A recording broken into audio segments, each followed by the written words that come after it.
Nusa Tenggara Timur dicanangkan sebagai sentra produksi sapi nasional. Namun kenyataannya masih banyak peternak lokal yang sulit berkembang. Kurangnya pengetahuan dan belum mendapat penyuluhan membuat hidup peternak sapi jauh dari sejahtera.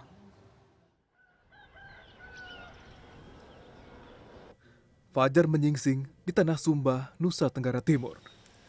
Itu artinya waktu bekerja dimulai. Marta dan putranya Ama langsung menuju kandang sapi yang terletak tepat di samping rumah mereka.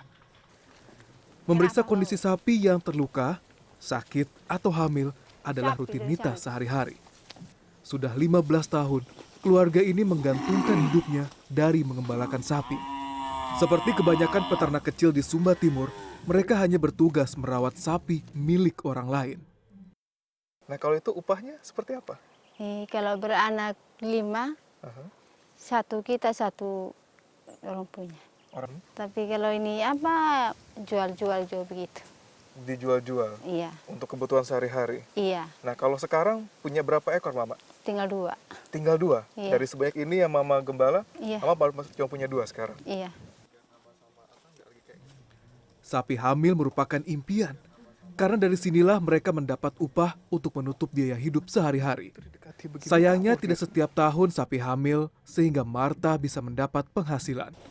Ditambah lagi, kurangnya pengetahuan tentang metode beternak yang baik. Walhasil, hidup makmur dari sapi masih jauh dari harapan. Dengan sapi sebanyak ini Mama yang gembalakan ini, pernah datang ada dinas peternakan datang ke sini kasih penyuluhan, kasih pembelajaran bagaimana merawat sapi yang benar supaya nanti cepat beranak? Tidak pernah datang sama sekali. Tidak pernah datang? Tidak pernah. Baik. Kandang sapi dibuat sederhana tanpa atap, tanpa persediaan pakan dan air minum yang cukup. Maka setiap hari, sapi harus digembalakan ke padang savana.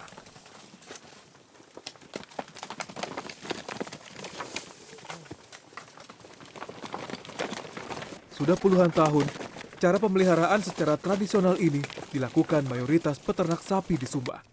Mereka hanya mengandalkan alam untuk menyediakan rumput dan air bagi hewan ternak mereka. Tugas Ama dan adiknya Aldi semakin berat saat musim kemarau tiba. Kala rumput dan air sulit didapatkan di padang savana. Kalau lagi musim kemarau seperti ini, rumput dekat sini pada sudah habis, berapa jauh Aldi? Bisa melewati 3 gunung, 4 gunung. 3 Baru gunung? mendapatkan air yang rumput yang bagus. Jauh ya? Ya, Dan semua jalan kaki? iya, Tidak pernah bawa kuda? tidak pernah.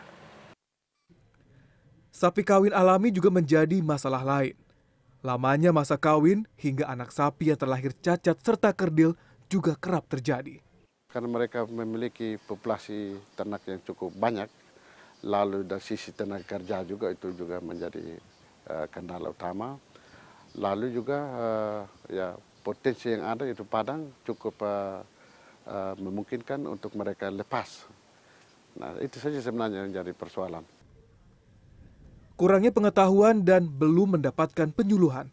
Inilah realita peternak kecil di Sumba Timur sehingga menyebabkan mereka sulit berkembang. Ruli Kurniawan, Sumba.